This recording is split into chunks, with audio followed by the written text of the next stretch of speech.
আসসালামু আলাইকুম দর্শক। দেখেন ড্রাগন ফুল ফোটার আগ মুহূর্তে কেমন দেখতে হয়। এখন বিকালে সাধারণত এরকম থাকে, ধীরে ধীরে এগুলো ফুটে যাবে। এখন সন্ধ্যা গড়িয়ে গেলেই এগুলো একদম সুন্দর হয়ে ফুটে উঠবে। তো মনে হলো যে এরকম যেহেতু অবস্থা, এই অবস্থায় তো কখনো দেখায় নাই।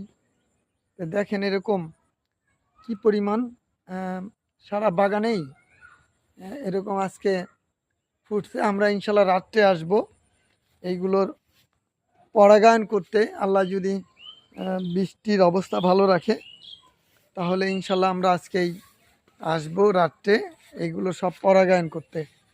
দেখেন এরকম সারা বাগানেই এই অবস্থা।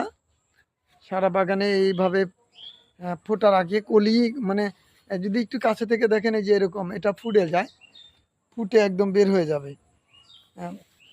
তারপরে রাত্রে এটা পরাগায়ন করে দিলে এইটা থেকে ইনশাল্লাহ ভালো ড্রাগন হবে ইনশাল্লাহ। তো পরবর্তী আপডেট নিয়ে আবার আসবো। আজকে এই পর্যন্তই। আসসালামু আলাইকুম।